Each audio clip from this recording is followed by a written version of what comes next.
ये एक्सीडेंट हुआ है, कहां पर ये गर्दन के पास उन्हें कहां पर चोट लगी थी और जहां पर लीवर मौजूद होता है वहां पर असल में डैमेज क्या रहा है और किस वजह से उनकी मौत हुई है। मेरे साथ एल तोमर भी मौजूद रहेंगे, सीनियर कंसल्टेंट हैं आप ऑर्थोपेडिक्स के। हम ये एक्सीडेंट हुआ है, कहां पर ये गर्दन के पास उन्हें कहां पर चोट लगी थी और जहां पर लीवर मौजूद होता है वहां पर असल में डैमेज क्या रहा है और किस वजह से उनकी मौत हुई है। मेरे साथ एल तोमर भी मौजूद रहेंगे, सीनियर कंसल्टेंट हैं आप ऑर्थोपेडिक्स के। हम आपको एक एक चीज समझा देंगे। पहले देखिए टक्कर के बाद मुंडे के शरीर में क्या क्या हुआ। दिल्ली में मामूली टक्कर में केंद्रीय मंत्री गोपीनाथ मुंडे की जान जाने के बाद चौतरफा सवाल उठ रहे हैं। खासकर मुंडे की कार की हालत देखकर कहीं से नहीं लगता कि इतनी मामूली टक्कर में किसी की जान जा सकती है। हम आपको दिखाते हैं कि मुंडे की जान क्यों गई, उनके शरीर में हुआ क्या। गौर से समझिए जाने की खबर है। यहां ये दोनों हड्डियां गर्दन के ठीक नीचे वाली।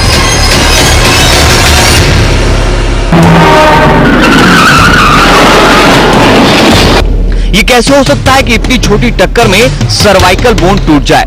इसका मतलब है कि मुंडे की कार के ड्राइवर ने जोरदार ब्रेक लगाया, जिससे मुंडे पीछे की सीट से झटके के साथ आगे की तरफ गए। आगे क्या हुआ ये देखिए।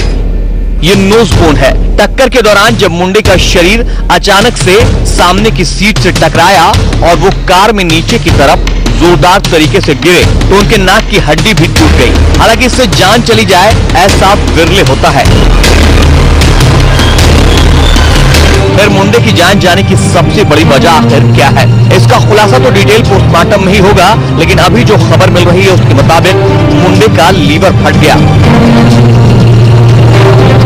जिससे भारी इंटरनल ब्लीडिंग हुई। मुंडे के शरीर पर बाहर से शायद ही कोई जख्म दिख रहे हैं। ये तस्वीर उस वक्त की है जब गोपीनाथ मुंडे के पार्थिव शरीर को श्रद्धांजलि देने के लिए बीजेपी ऑफिस लाया गया। देखिए मुंडे के चेहरे पर कोई जख्म नहीं, जो भी हुआ शरीर के अंदरूनी हिस्से में हुआ। लीवर फटा और उसके बाद जोरदार ब्लीडिंग शुरू हो गई।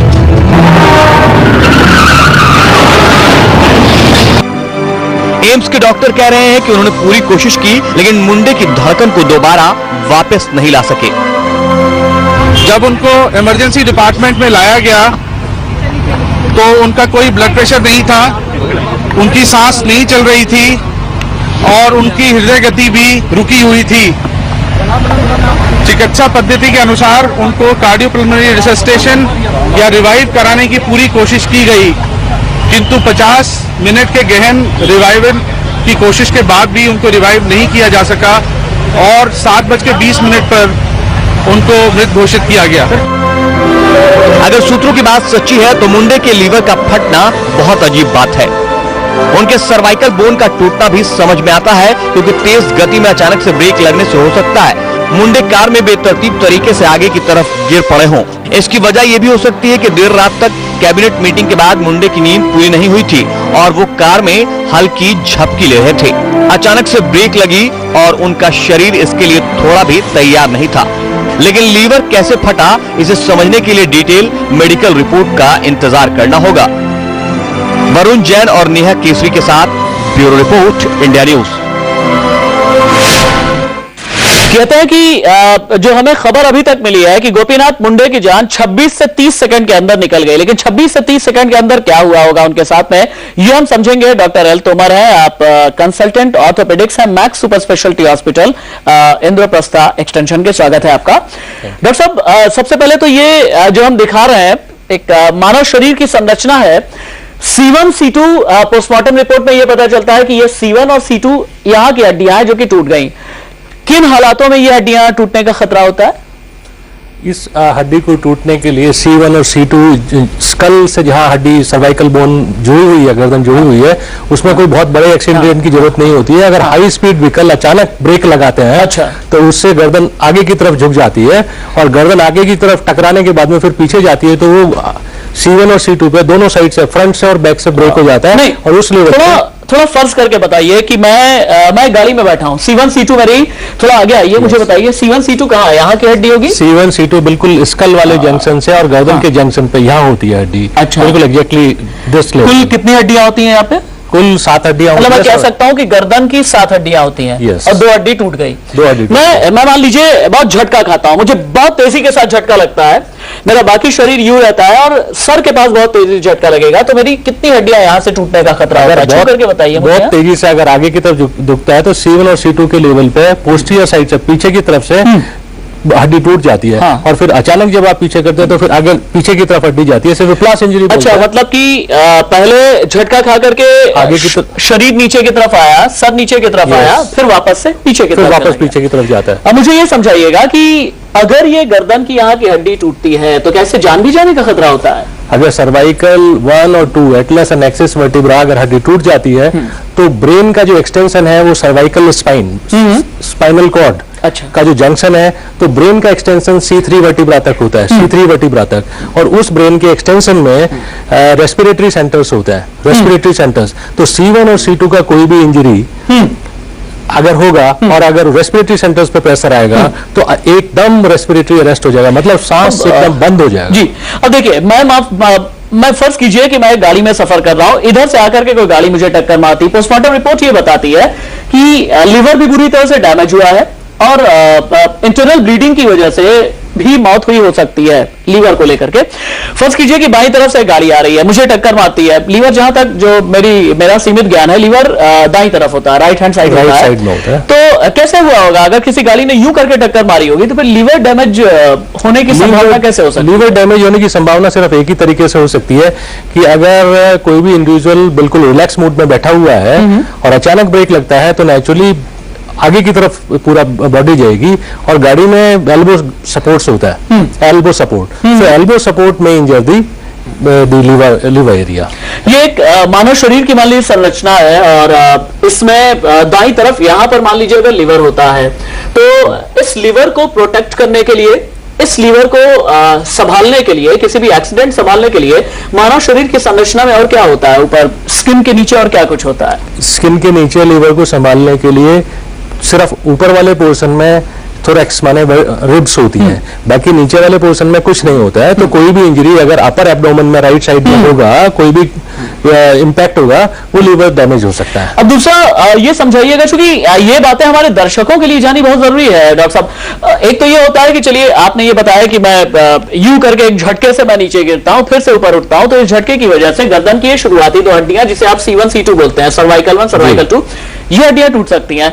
अब आप मुझे ये बताइए कि अगर मैंने सीट बेल्ट नहीं लगाया हुआ है, अगर मैं पीछे बैठा हूं, जैसा कि गोपीनाथ मुंडे के साथ था, वो पीछे बैठे हुए थे और सीट बेल्ट लगाने का कोई उनके लिए कोई स्कोप नहीं था और इसी वजह से उन्हें ये झटका सा लगा, तो इस लिहाज से प्रिकॉशनरी मेजर्स भी कुछ होते हैं क्या ऐसी परिस्थितियों में? ऐसी परिस्थितियों में अगर सीट बेल्ट तो पीछे वाली सीट्स में भी होता है सीट बेल्ट। अगर सीट बेल्ट आपकी जो फॉरवर्ड बेंडिंग है, जिसमें आप अचानक झटका लगने से, अचानक ब्रेक लगने से आगे की तरफ झुकता है ना, वो कम हो जाता है और पीछे जाने वाला भी इंपैक्ट कम हो जाता है। तो नेचुरली जो front bending and backward bending जिससे कि बहुत ज्यादा डैमेज होता है, वो उसका अमाउंट कम हो जाएगा अगर सीट बेल्ट लगी हुई है।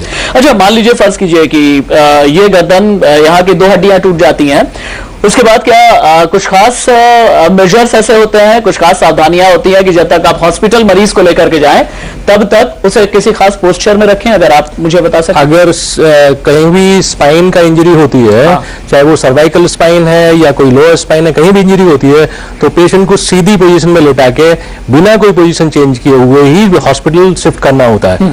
और आइडियली तो कॉलर होता है, अगर कोई भी एम्बुलेंस या किसी भी मेथड से स्टेबलाइज करके गर्दन को पेशेंट को हॉस्पिटल में शिफ्ट करना चाहिए। कोई भी टेढ़ा मेढ़ा या कोई कुछ करने का जरूरत नहीं है। अच्छा, दूसरी खबर यह भी आ रही है कि जब उन्हें हड्डी में चोट लगी या फिर उन्हें लीवर में चोट लगी तो गोपीनाथ मुंडे ने गाड़ी में मौजूद अपने असिस्टेंट से, अपने ड्राइवर से ये कहा कि मुझे थोड़ा सा पानी पिला दो। क्या ये संभव है कि वो बुरी तरह से घायल हो गए हों और इतना बार कह पाए हो कि हाँ मुझे पानी पिला दो? हाँ, बिल्कुल संभव है। अगर सर्वाइकल स्पाइन में इतना इंजरी नहीं हुआ है और he was conscious, because cervical spine C1 और C2 में अगर इंजरी होती है तो ऑलमोस्ट इंस्टेंट रेस्पिरेटरी अरेस्ट हो जाता है और व्यक्ति की इतनी हिम्मत नहीं होती कि कुछ भी बोल पाए। लेकिन अगर वो अमाउंट थोड़ा कम था तो ये चांसेस है कि वो बोलने की पोजीशन में हो और उसके बाद कुछ करने का कोशिश किया हो और फर्दर डैमेज कर दिया उन्होंने। हर कोई, उनके घर वाले भी यही समझना चाह रहे होंगे कि ये जब उनकी गर्दन की यहाँ की हड्डी टूटी या लीवर में जब उन्हें चोट पहुंची है एक्सीडेंट के दौरान, क्या तकलीफ हुई होगी उन्हें?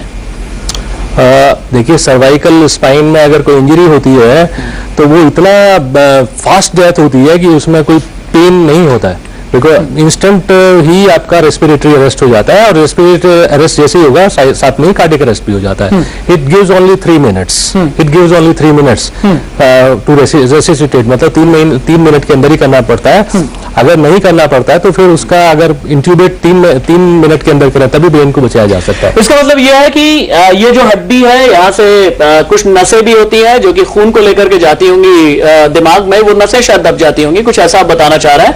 और इन नसों के दबने की वजह से दिमाग में जो इन्फॉर्मेशन जा रही है, इन्फॉर्मेशन का जो फ्लो होना होता है और वो रुक जाता है और उसके बाद फिर दिल की धड़कनें भी। नहीं, इन्फॉर्मेशन तो ब्रेन से जाती है, ठीक है, लेकिन ब्रेन का पोर्शन ही होता है। जब वो दबता है तो दबने से एकदम जो रेस्पिरेटरी सेंटर्स हैं जिनसे रेस्पिरेशन का जो कमांड करता है वो एकदम जैसे ही प्रेस होगा रेस्पिरेशन तुरंत अरेस्ट हो जाएगा। अच्छा, और जैसे ही रेस्पिरेटरी अरेस्ट होगा तो नेचुरली ऑक्सीजन सप्लाई ब्रेन की खत्म हो जाएगी। और ये जो गर्दन की आपने 7 हड्डियां बताई हैं, C1 C2 3 4 5 6 7 7 हड्डियां आपने बताई हैं। ये जो हड्डियां होती है क्या उम्र के साथ भी कमजोर होती जाती हैं कि किसी तरह का कोई झटका ना सह सके? क्योंकि 60-65 साल की अगर उम्र हो किसी भी इंसान की तो क्या इस तरह के झटके? उम्र के साथ भी हड्डियों में डिजनरेशन होने लगता है, क्योंकि C1 C2 C7 सब हड्डियां सपोर्ट होती है लिगामेंट से और इनके बीच में डिस्क होती है। जैसे जैसे एज बढ़ती है वो डिस्क डिजनरेट होने लगती हैं। सो डिस्क डिजनरेट होने से तो उसका फ्लेक्सिबिलिटी कम हो जाती है। एज के साथ फ्लेक्सिबिलिटी कम होगी तो कम झटका भी ज्यादा डैमेज कर सकता है। इन 2 जगहों पर चोट लगने के बाद गोपीनाथ मुंडे के पास वक्त कितना बचा होगा? अगर C1 और C2 पे कंप्लीट ट्रांसलेशन है, मींस अगर 50% है तो नेचुरली टाइम होता है, बट अगर कंप्लीट ट्रांसलेशन है कि अंदर आगे फ्रंट से भी ब्रेक हो गया, बैक साइड से भी ब्रेक हो गया, तो हार्डली 3 मिनट्स का टाइम बचता है। एक बहुत बड़ा सवाल यह है कि आगे जो ड्राइवर चला रहा था या जो उनका पर्सनल असिस्टेंट थे जो गाड़ी में बैठे हुए थे, अब चूंकि गाड़ी जो हिट की है पहले तो 90 अंश के कोण पर आ रही थी, उसके बाद फिर बाईं तरफ से आती है, डायगोनली हिट करके चली जाती है, तो काफी हद तक संभावना यह थी कि गोपीनाथ मुंडे से कहीं ज्यादा चोट उनके ड्राइवर या उनके असिस्टेंट को लगती, जबकि ये पीछे बैठे हुए थे। तो फिर ऐसा इतना खतरा कैसे हो गया गोपीनाथ? देखिए, ड्राइवर जब आगे बैठा हुआ है तो ड्राइवर अलर्ट रहता है, सो उसके पास अपने आप को प्रोटेक्ट करने के लिए टाइम होता है। बट अगर जो पीछे बैक साइड वाली सीट पे बैठे हुए हैं and you are too exhausted, maybe you are sleeping also, so आपके पास अपने आप को प्रोटेक्ट करने के लिए कोई टाइम ही नहीं है, आपकी मसल्स भी रिलैक्स हो रखी हैं। तो जब मसल्स रिलैक्स हैं and you are not awake, completely awake, तो आप you have no time to protect yourself, और उसी वक्त ये इस तरह की इंजरी ज्यादा होती है। तो मतलब आपको भी पूरी तरह से आप कन्विंस है कि C1 C2 हड्डी टूटी और लीवर डैमेज हुआ, उसके बाद गोपीनाथ मुंडे की मौत हो गई? लीवर डैमेज होने से जो हेमरेज होता है उसमें इतना सडन डेथ नहीं होती है। अच्छा, इट टेक्स टाइम, ठीक है। लीवर डैमेज के लिए you have enough time patient को रिससिटेट करने के लिए और बचाया जा सकता है। बट अगर C1 और C2 पे डैमेज है और रेस्पिरेटरी अरेस्ट हो गया है और रेस्पिरेटरी अरेस्ट से एकदम कार्डियक अरेस्ट हो जाएगा, so then hardly any time is left. ठीक है डॉक्टर एल तोमर, बहुत शुक्रिया आपका हमारे दर्शकों को समझाने के लिए। जितना डॉक्टर तोमर ने समझाया, मैं उससे एक ही बात याद आ रही है कि गोपीनाथ मुंडे को जब चोट लगी होगी, एक आह उन्होंने भरी होगी, शायद बहुतों ने सुनी ना हो जो गाड़ी के अंदर बैठे हुए थे, लेकिन क्या कुछ हुआ रहा होगा उनके साथ संभावित तौर पर डॉक्टर एल तोमर ने हमें समझाया। बहुत शुक्रिया आपका डॉक्टर साहब हमारे साथ रहने के लिए। वो बेकार चला है, लेकिन आप कहीं मत जाइएगा। कैसे मुंडे की कार का एक्सीडेंट हुआ ये हम आपको बताएंगे, कहां पर एक्सीडेंट हुआ, किस वक्त में हुआ, उसके बाद क्या कुछ रहा खास, एक ब्रेक के बाद।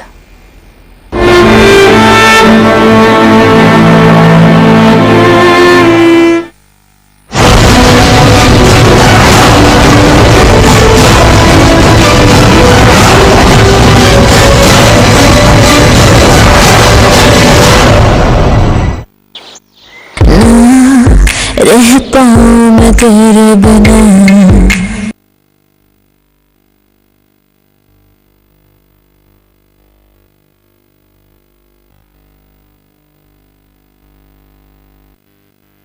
सुबह 6 बजे दुनिया का सबसे तेज